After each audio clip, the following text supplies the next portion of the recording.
algunos de los elementos que aprobamos en el pasado encuentro nacional estatal para que nos permiten avanzar en este debate. Acordamos que vamos a hacer el mayor esfuerzo por presentar un pliego unitario de todas las centrales y todas las federaciones en medio de las diferencias que tenemos. Y por supuesto que este pliego que vamos a presentar de forma unitaria no acaba las diferencias, mantenemos las diferencias que hemos tenido en el pasado y por supuesto que hay que tener en cuenta el criterio, el principio de la proporcionalidad en la integración de la comisión que hemos discutido en varias ocasiones, y cada central y federación definirá sus negociadores. No le podemos decir aquí a una u otra quiénes son, no, cada central y federación dentro del principio de la autonomía define sus negociadores. Ahora, el tema del pliego que vamos a presentar, este es un pliego de carácter sociopolítico. Este no es un pliego de carácter economicista, es un pliego de carácter sociopolítico que recoge las aspiraciones de los trabajadores estatales en todas sus condiciones de empleo. Y el tema del trabajo decente, el tema de la paz, el tema del patrimonio, de la defensa del patrimonio público son de las condiciones del trabajo. ¿Qué ha pasado con los acuerdos laborales pasados? Hay que decir que hay unos avances importantes.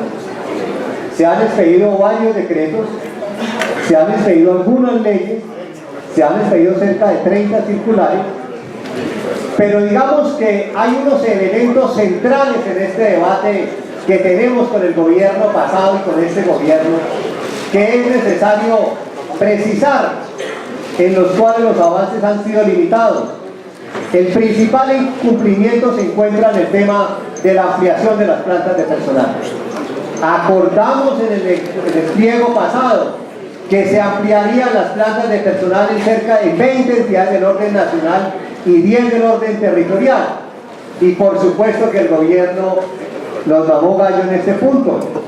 Y hay que destacar que se logró la ampliación de las plantas de personal, como aquí se ha dicho, en la DIAN, en bienestar familiar, en el SENA, en medicina legal, hay avances importantes en el IMPEC. Y las entidades donde hemos logrado estos avances en la ampliación de las plantas de personal, hay dos características. Primero, es que hay un número muy grande de trabajadores afiliados a los sindicatos y que hay un grado importante de centralización, hay pocos sindicatos o solo uno en el caso de bienestar familiar. Yo creo que es un ejemplo que debemos de tener en cuenta en el debate político. ¿Dónde avanzamos y por qué avanzamos? Y por supuesto que en el pasado acuerdo acordamos con el gobierno un pacto por el trabajo decente, por la carrera administrativa y contra la corrupción. Y el gobierno de Santos, pese a que este tema lo discutimos 5 o 6 veces con la función pública y presentamos 3 borradores, nunca quiso el gobierno discutir este tema y ha pasado todo lo que ha venido pasando. Otro tema grueso en este incumplimiento tiene que ver con el tema de la carrera administrativa especial en salud, como aquí se ha planteado, con el tema de la carrera de ciencia y tecnología, con la carrera especial para las contralorías territoriales, como también nos lo dijo acá la compañera Blanca. Y ahí, aparte de esto, tenemos en el tema de salud, se la metimos toda este tema de salud. Construimos un proyecto de facultades para el gobierno para expedir la norma concertadamente, pero hay que decir que esto se ahogó en el Congreso y por supuesto la Comisión Nacional del Servicio Civil se negó a que se suspendiera la convocatoria en salud, sobre lo cual acá ya hay bastantes denunciados y denuncias. Donde hemos venido avanzando es en el tema de la modificación a la 909, está el proyecto ha avanzado en la Comisión Séptima de Cámara y en la plenaria de Cámara, y ahí se tocan varios elementos que aquí se han planteado: el tema de la capacitación, el tema de los encargos, el tema de mantener un porcentaje mínimo en los concursos de ascenso para los compañeros de la entidad. En eso hay un avance que es importante consolidarla. Se negó el gobierno a discutir un decreto que nos permitiera a los empleados públicos participar en política, tal como lo plantea el convenio 151 de la OIT, que dice que los empleados públicos podemos participar en política. Se ha negado el gobierno a expedir el decreto sobre lo cual presentamos propuestas de impulsar el sindicalismo programa de actividad económica, que creemos un elemento importante en la lucha de los trabajadores colombianos. Y este gobierno insiste en negar que podamos crecer en el movimiento sindical, y es que se acordó que se expidiera un decreto para que todos los beneficiarios de los acuerdos laborales tenían que hacer un aporte mínimo al movimiento sindical, y el gobierno se ha negado sistemáticamente a la expedición de ese decreto. Y por supuesto que se ha negado a expedir dos decretos que fueron concertados en la mesa de seguimiento a los acuerdos, que tiene que ver con un decreto que lo hemos llamado los topes salariales, y el decreto que garantiza el régimen salarial y prestacional a los empleados del Distrito Capital. Estos dos decretos fueron concertados y el gobierno se ha negado a expedirlos, y como aquí se ha llamado, como aquí se ha denunciado, eso nos genera algunas dificultades cuando la gente llega a ese tope, al tope salarial del nivel, y no tiene el aumento que tienen los demás trabajadores del ente territorial o del ente nacional.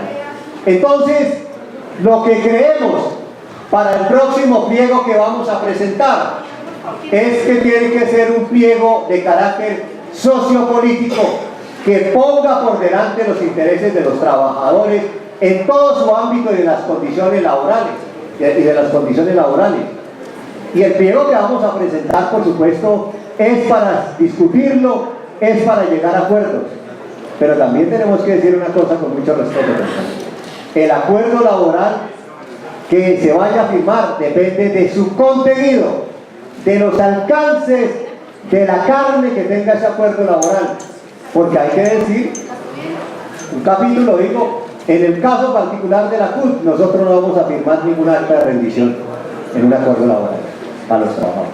Eso no lo vamos a hacer, si llegara a ser así. Depende de la carne que haya en el asador. Sobre el tema de las propuestas, en primera instancia creo que está en cumplimiento de los acuerdos, por supuesto, y cada pliego en cada región, el principal punto tiene que ser el cumplimiento de los acuerdos.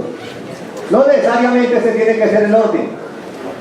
El segundo punto que hemos venido recogiendo es que el movimiento sindical estatal se tiene que poner al frente de la lucha por la defensa del patrimonio público, porque aquí quieren vender este gobierno todas las entidades del Estado, y por supuesto que eso va en detrimento de las condiciones de trabajo, y ahí tenemos que plantar un alto muy fuerte, la defensa del patrimonio público, y que, como aquí lo han expresado algunos compañeros y compañeras, el primer paso es vender un porcentaje de las acciones de Ecopetrol, el 8%, pero después van siguiendo.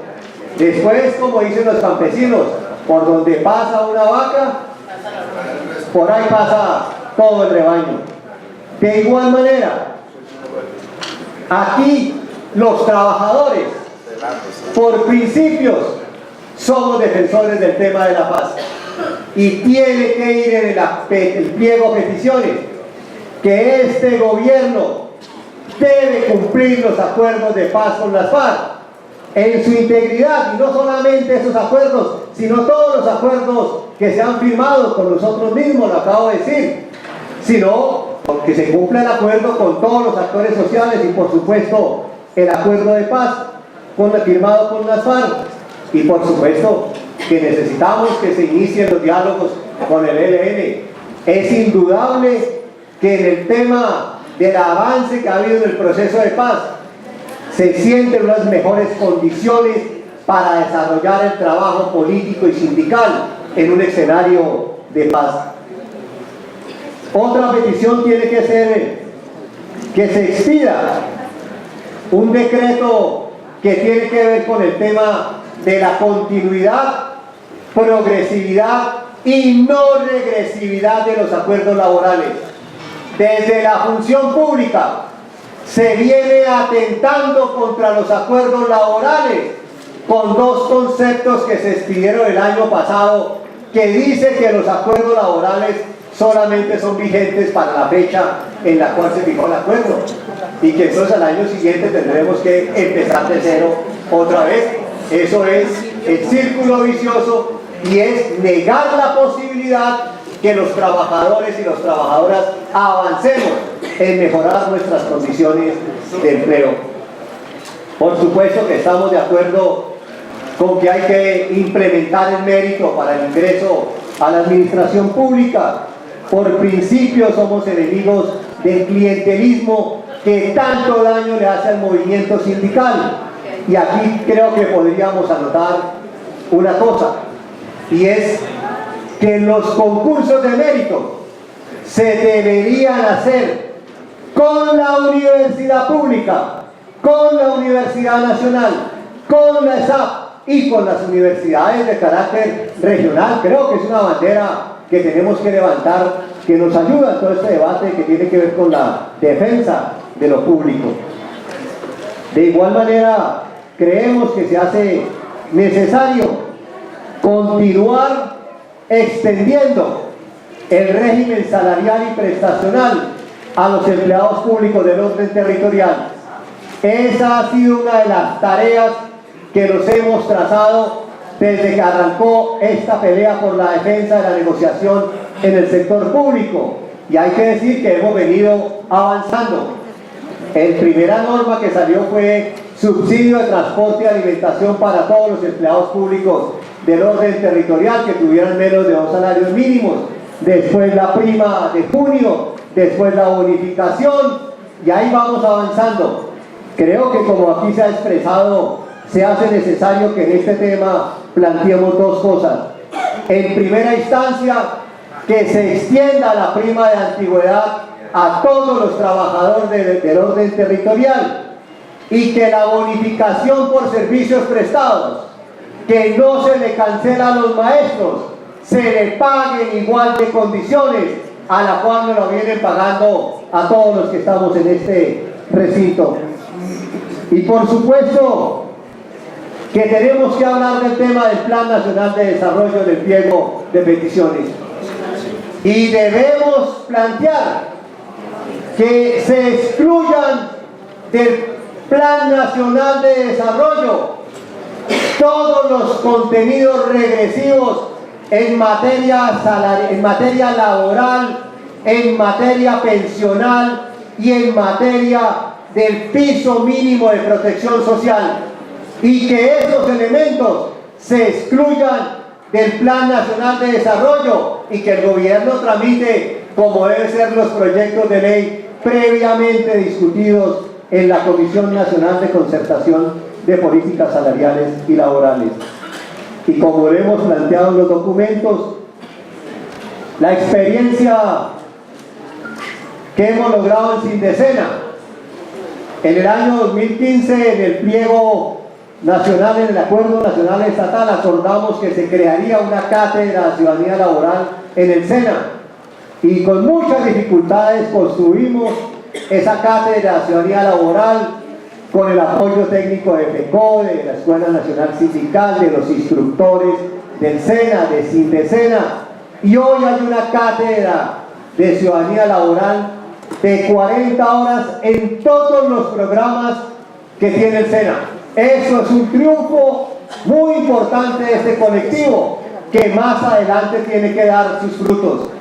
Y queremos poner en discusión que en los programas que tiene la ESAP, que por supuesto van dirigidos a los empleados públicos, incluyamos una cátedra de trabajo decente para que quienes pasen por aquí también conozcan cómo es el tema de las reales condiciones y contenidos del trabajo decente y no como quiere, como pretende este gobierno hacerlo creer. Y bueno, hay una serie de inquietudes que tenemos que responderlas muy rápido. El tema que aquí se ha planteado, el incumplimiento de los acuerdos, qué hacer, qué no hacer. Creo que en ese tema de los cumplimientos de los acuerdos, en primera instancia está el ejemplo de la gente de Sintrabienestar, de la gente de Sindecena, de todos los sindicatos de la DIAN, de Medicina Legal, y es la movilización, el paro, para que se garantice el cumplimiento de los acuerdos. Nuestro compañero el Sena lo dijo, 37 días de paro. Ese es el mecanismo sustancial, pero obviamente hay otros requisitos, hay otros elementos como la querella del Ministerio, la queja en la Procuraduría General de la Nación, una queja en el CERCOIT, es decir, combinar la acción social con la lucha en estos escenarios que están planteados. Y sobre los pliegos territoriales, finalmente, hay dos tipos de pliegos de carácter general. El pliego de carácter general que le presentamos al gobierno nacional, pero también podemos presentar pliegos de carácter general a las alcaldías y a las gobernaciones. Y unos ejes de esos pliegos, por supuesto, deben ir en concordancia con el tema del pliego general. Es el tema de la ampliación de la planta, el tema que tiene que ver con llenar las vacantes definitivas que se encuentran. Podemos pedir que los ejes temáticos del concurso se definan, se acuerden entre el nominador y los sindicatos, y tanto para el pliego nacional estatal como para los pliegos de carácter particular, general, en los entes territoriales. Por supuesto está el tema del incremento salarial, que tiene que ser un incremento justo para los empleados públicos, que si uno mira las medias que hay en empleo, del salario para los empleados, en el sector público todavía los salarios son muy por debajo de lo que se le paga a iguales cargos en el sector privado. Estas son unas consideraciones generales que tenemos. Vamos a adicionar una serie de propuestas que nos han venido llegando, que son pertinentes. Como aquí se ha dicho, vamos a ampliar en las mesas sectoriales para que se incluyan a los compañeros trabajadores oficiales, y queremos, como se ha dicho, que todas las mesas se reúnan el martes para perfeccionar la redacción de los puntos. En nombre de mis compañeros del Comando Nacional Unitario, los estatales, queremos poner estas consideraciones que son unas consideraciones de consenso. Hay otras que vamos a adicionar que se han venido presentando, y por supuesto agradecer a la participación de todos y todas. La Comisión de la Mujer y Género está, compañera Rosalba, ya lo habíamos dicho, se va a reunir en la CUD el martes a las 2 de la tarde. Queremos agradecer a todos y a toda su participación, la disposición unitaria que hemos tenido y la disposición a trabajar unidos y a movernos para que sea exitosa la negociación en este cuarto pliego nacional estatal y en las regiones. Y los agradecimientos a los compañeros de la ISP que nos han venido apoyando en este proceso. Muchas gracias, compañeros y compañeras.